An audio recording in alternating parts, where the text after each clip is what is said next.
నమస్తే మ్యామ్. నమస్తే అండి.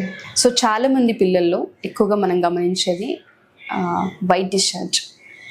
చిన్న బేబీస్ దగ్గర నుంచి మనం చూస్తే 10 years బిల్ ఎవరైతే ఉంటుంటారో ఈ ఏజ్లో వీళ్ళకి వైట్ డిశ్చార్జ్ ఏంటని అర్థం కాదు. పేరెంట్స్కి ప్యానిక్ అవుతూ ఉంటారు. అప్పుడే పుట్టిన బేబీస్కి అయితే ఇది కామన్ అని చెప్పడం విన్నాను, ఎందుకంటే నేను ఒక బేబీని కనున్నాను కాబట్టి కొంత అది ఐడియా ఉంది. బట్ 8 years 7 years 6 years పిల్లల్లో వైట్ డిశ్చార్జ్ అనేది అంటే ఇది హెల్త్ పరంగా ఏదన్నా అబ్నార్మలా ఏంటి అన్న క్వశ్చన్ మార్క్ కనిపిస్తుంటుంది ప్రతి తల్లికి కూడాను. దీన్ని ఏ విధంగా చూడాలి అంటారు? తప్పకుండా అండి. ఫస్ట్ మనం న్యూ బోర్న్ బేబీ నుంచి తీసుకుందాం. న్యూ బోర్న్ బేబీకి పాపకి వైట్ డిశ్చార్జ్ అయింది అంటే ఎందుకు అని అనుకుంటారు. అది మదర్లో ఉండే హార్మోన్స్ లోపలే బేబీ 9 months పెరుగుతుంది కాబట్టి పుట్టిన తర్వాత హార్మోన్స్ అనేవి కట్ ఆఫ్ అయిపోవడం వల్ల బేబీకి కొంచెం వైట్ డిశ్చార్జ్ అనేది స్వల్పంగా ఉండొచ్చు. అది నార్మలే. కొన్ని కేసెస్లో బ్లీడింగ్ లా కూడా కొంచెం ఫ్యూ డ్రాప్స్ లాగా అలా కనిపించవచ్చు. బేబీస్లో అది కామన్. సో ఆ తర్వాత బేబీ పెరుగుతున్న కొద్దీ ఈ ఈస్ట్రోజన్ లెవెల్స్ అనేవి గ్రాడ్యువల్గా తగ్గిపోయి వాళ్ళు హైపో ఈస్ట్రోజెనిక్ ఫేజ్లో ఉంటారు. అంటే వాళ్ళు ప్యూబర్టీకి వచ్చి వాళ్ళకి మెన్సెస్ స్టార్ట్ అయ్యే వరకు ఈ హార్మోన్ లెవెల్స్ అనేవి చాలా తక్కువగా ఉంటాయి పిల్లల్లో. సో ఇప్పుడు ఒక 5-6 years 7 years పాపల్ని మనకి వైట్ డిశ్చార్జ్ వస్తుంది అని పేరెంట్స్ ఆతృతగా తీసుకొస్తారు. సో అది ఎప్పుడైతే వైట్ డిశ్చార్జ్ వచ్చిందో వెంటనే అది డాక్టర్ని సంప్రదించి చెకప్ చేయించుకోవడం మంచిది. ఎందుకంటే ఈ వైట్ డిశ్చార్జ్కి చాలా రకాల కారణాలు ఉండొచ్చు. ఫస్ట్ ఏంటంటే it can be either infection అయి ఉండొచ్చు. బ్యాక్టీరియల్ ఇన్ఫెక్షన్ అంటాం, వల్వో వెజైనైటిస్ అంటాము, అండ్ ఫంగల్ ఇన్ఫెక్షన్స్ రేర్ కేసెస్లో. అలాంటి వాటికి అలాంటి పిల్లలకి మనం షుగర్ లెవెల్స్ అవి కూడా చెక్ చేస్తాము. అండ్ ఇన్ఫెక్షన్ ఎందుకు వస్తుంది అనే దాన్ని కూడా మనం ఆరా తీసుకోవాల్సి ఉంటుంది పిల్లల్లో. సో ఎటువంటి జాగ్రత్తలు జనరల్గా ఏం చెప్తాము అంటే పిల్లలకి టైట్ బట్టలు అండర్ గార్మెంట్స్ వేయకండి, అండ్ హైజీనిక్గా ఉంచాలి. 2 times వాళ్ళకి బాత్ చేపించి ఫ్రీక్వెంట్గా అండర్ గార్మెంట్స్ అనేవి చేంజ్ చేపిస్తూ అండ్ క్లీన్లీగా ఉంచుకోవడం అనేది ఇంపార్టెంట్. అండ్ క్లీన్లీనెస్లో కూడా ఎలా క్లీన్ చేయాలి, ఫస్ట్ మనకి ఫ్రంట్ టు బ్యాక్ క్లీనింగ్ అంటాం. మోషన్ పార్ట్ క్లీన్ చేసిన తర్వాత మళ్ళీ అదే హ్యాండ్స్తో మనం యూరినరీ ఏరియా దగ్గర క్లీన్ చేయకూడదు.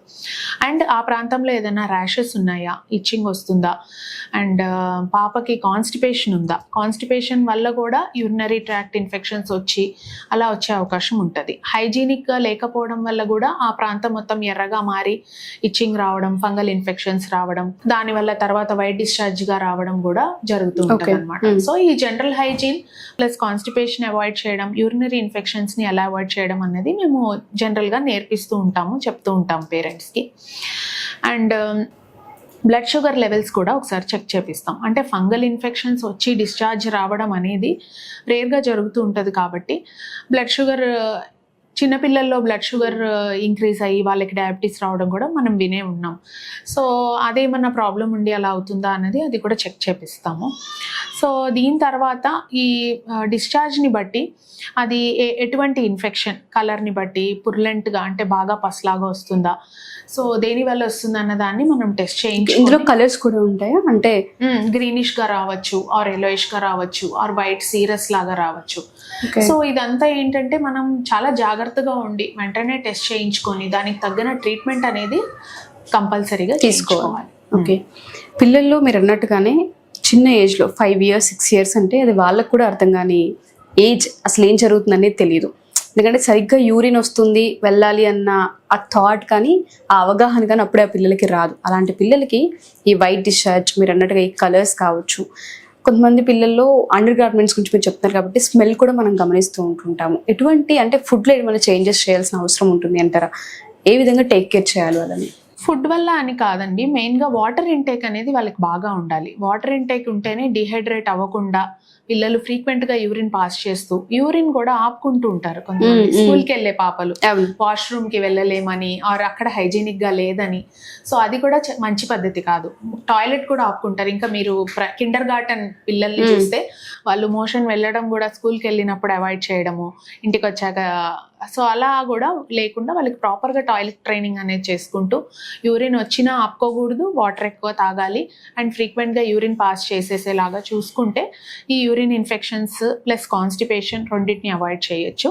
ఓకే ఫుడ్ వైజ్ అయితే డైరెక్ట్గా యూరినరీ ఇన్ఫెక్షన్స్ వచ్చే అవకాశం అయితే ఉంది. ఓకే.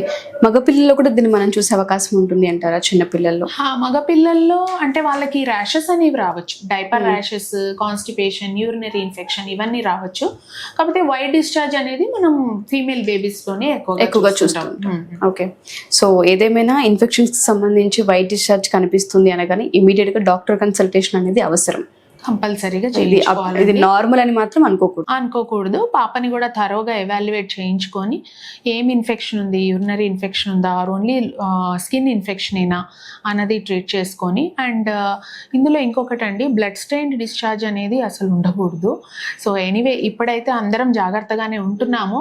బట్ మనకి కొన్ని అన్ఫార్చునేట్ ఇన్సిడెంట్స్ అలా ఉండి ఏమన్నా ఫారిన్ బాడీ అలా పెట్టుకోవడం, పిల్లలే తెలియకుండా పెట్టుకోవడం, సో ఇలాంటివి కూడా మనం మనసులో పెట్టుకోవాలి. యాజ్ పేరెంట్స్గా మనం అది దృష్టిలో ఉంచుకోవాలి.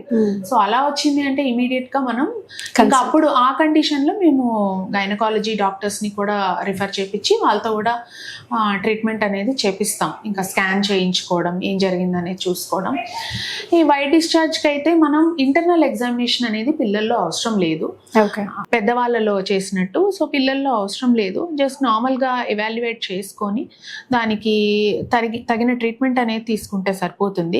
కొన్ని రికరెంట్ కండిషన్స్ ఉంటాయి, కొన్ని సందర్భాల్లో వాళ్ళకి మళ్ళీ ఇన్ఫెక్షన్స్ రావడం, అప్పుడు మనం మన గైనిక్ టీమ్మేట్స్ ని కూడా కాంటాక్ట్ అయ్యి ఇంకా వాళ్ళు ఏమన్నా ఫర్దర్ గా ఎగ్జామిన్ చేసుకోవాలా అన్నది కూడా మనం చూసుకోవాలి. సో రిపీటెడ్ గా అవుతుంటే మాత్రం డెఫినెట్ గా కొంచెం అది సీరియస్ గా తీసుకోవాల్సిన విషయం.